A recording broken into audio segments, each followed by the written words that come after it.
How's it going, critter people? I hope you all are doing well. Today we are going over a video by Big Chuck McBride as he proclaims himself a dog whisperer. We've gone over a video of his before, of his just blatant abuse of an animal. This video was requested that I cover, where basically he has his own tool that looks like a stud chain that you use for horses, but he made his own for dogs. This is what a stud chain looks like. Goes over the bridge of the nose. Gosh, this one already has a little scrape on him, poor little horse. Over the nose, under the chin. Under the chin. Sometimes they put it over the gums and the teeth. For horses that they feel like they can't control. So he's done something where it's going to crush the jaw. Crushes the nose, the bridge of the nose, even though it's covered in rubber, it doesn't make a difference.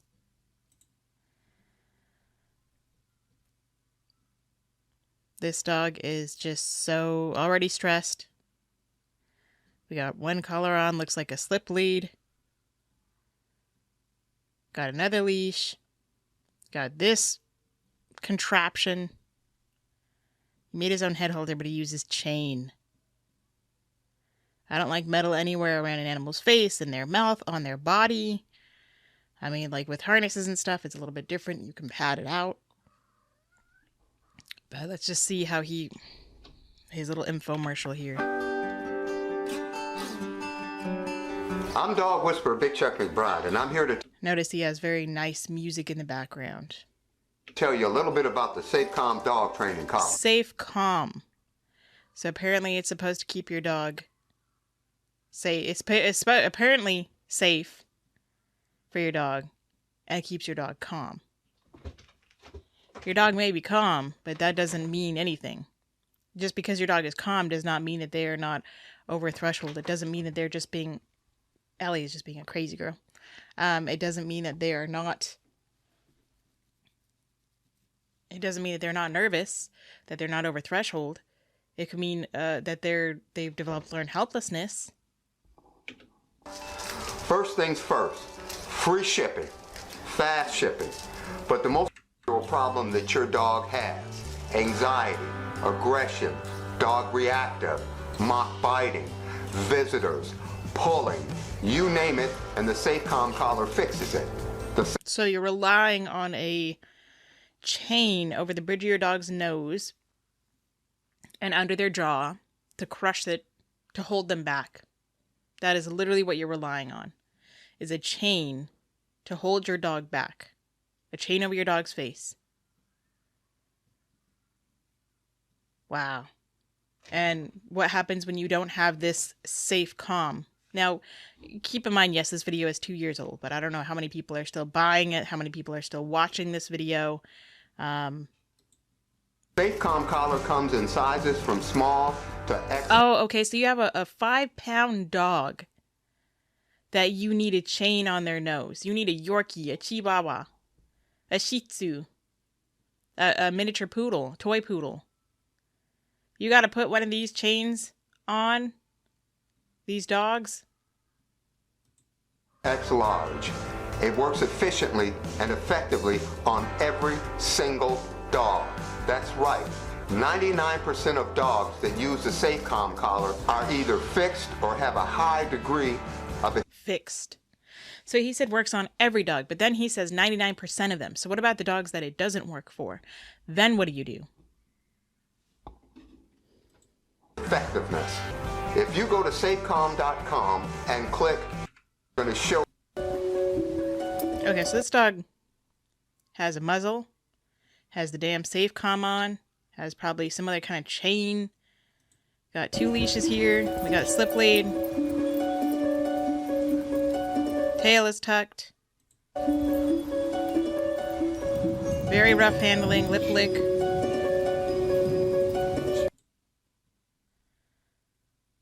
So what happened between that cut? Does this dog, how many collars does this dog have on? Does he have a shock collar? He has a shock collar on too. So he has a muzzle, the damn Safe Calm. It looks like it's not connected to the Safe Calm, I don't think. A choke chain, a slip lead, a shock collar. Lip lick. And he's teaching this dog to not be reactive, I'm assuming, to this other dog. This other poor soul over here that's circling. This is a dog that is showing that they are terrified. This is learned helplessness. Let me say it again for the people in the back. This is learned helplessness. He doesn't have it connected to the safe comm. He has a choke chain on. He has a slip lead. I don't know why you need both. You don't. I don't know why. Then if he has this here, then it's flapping around and it can hit the dog. Not that he cares. This is learned helplessness. He has to knee himself into the dog to get it to move. Choking, choking, choking, choking, choking. Another cut. What happened in that cut? Forcing a sniff, and he hangs the dog and throws him down by the neck. He didn't even redirect on the dog. He redirected on him. And that's why he did this. Chokes. The dog is airborne. On a choke chain, on a slip lead, has a shock collar, has this tool, and has a muzzle. Airborne. He's doing it slow motion. I'm not doing it slow motion. Oh, sorry. She is airborne. Slams her down to the ground. This dog is now tucking its tail. And we don't know how long this dog is down there like that. Curling up in fear. And he grabs that skin. Look how tight that skin is. This dog cannot breathe. This person hired him to do this. If he acts like this is helping a shelter dog, he is signing its death warrant. He has undeniably killed this dog by treating them in such a way that they will never trust another human. Maybe there's that 1%. That 1% that the dog is okay because they have another abusive person that doesn't just give up on the dog. And so they would rather abuse it than put it down for its own sake. Because another human has completely ruined it and destroyed their trust in humans. Or the dog might have that small percentage of chance that they find someone who knows what they're doing and who can actually rehabilitate this dog and teach them that humans are not this disgusting excuse of a scumbag. This is legal abuse in the name of training.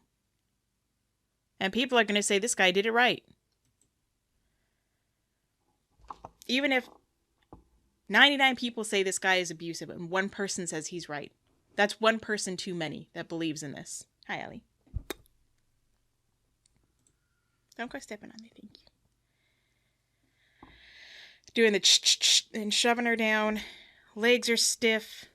Oh, but I'm going to pet her now. Oh, I'm going to show her it's okay. I'm going to show her. I'm going to give her a tummy rub. Oh, he's going to try to correct her tail to change her mindset. That other poor little soul being dragged along. Oh, of course, he's got epic music. Giving her a tummy rub. But shh. Sorry, Ellie, I scared her. I don't care what he's saying here. Doesn't matter. Lip lick. Choke the dog up again. Tail completely tucked. Dog is afraid to move. Oh, now we're going to give her back to the owner, who's going to correct the dog again. There was a big cut there. This dog's been walking mindless circles. And now the dog can be... What happens if the dog tries to redirect on the owner? She's not going to do what he did. I guarantee it. But she's going to have a very high-powered shock collar, which is only going to make this situation worse. You know, there's a quote from Call of the Wild in chapter 1 when Buck is introduced to he gets stolen. He's introduced to the man with the red collar, and he gets introduced to the man with the red sweater. And Buck has been beaten into submission. And as he stays there with the man in the red sweater, he sees more and more dogs come in and getting the same treatment he did. And it goes again and again. As he looked at each brutal performance, the lesson was driven home to Buck. A man with a club was a lawgiver, a master to be obeyed, though not necessarily conciliated. Of this, Buck was never guilty, though he did see beaten dogs that fawned upon the man and wagged their tails and licked his hand. Also, he saw one dog that would neither conciliate nor obey, finally killed in the struggle for mastery. That is what I see. Chuck McBride is the man in the red sweater. He doesn't hold a club, but he has just as vicious tools. And the owner says, "Oh, I love you. I'll pet you." The dog allows it.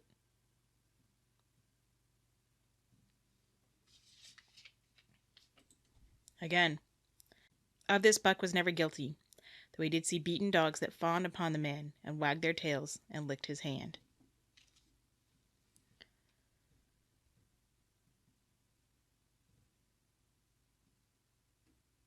This is just absolutely disgusting. This is so... Oh, why did they correct?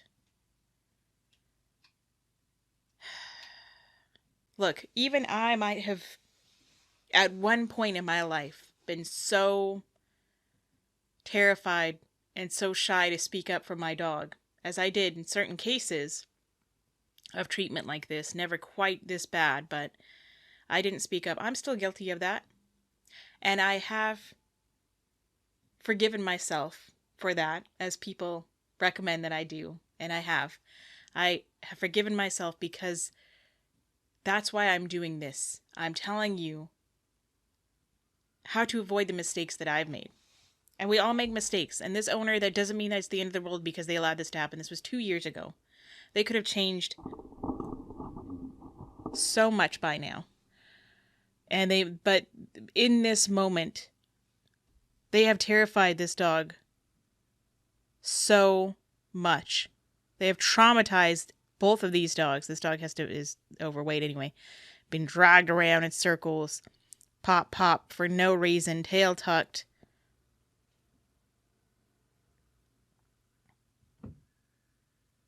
This dog is shut down, but I love you. Both of these dogs. Terrified. Don't want anything to do with anyone. This is not training. This is abuse. So that does that. That's it. We're going to end that video here. Let me know what you got from it. I mean, really, it's hard to get anything from this video. It's just, he's not even using the damn collar that he promotes. He's not even using it in this case. He's just using a muzzle, a shock collar, and choking the dog. That doesn't show any proof that his collar works. In fact, it probably makes it worse. It doesn't work. So, all right. That's that. Let me know what you think of this video. Thank you for stopping by. I hope you all are doing well. Say how to do to your critters. Say how to do for me. Give them some kind of love and they appreciate. And until next time, practice peace, patience, and positivity.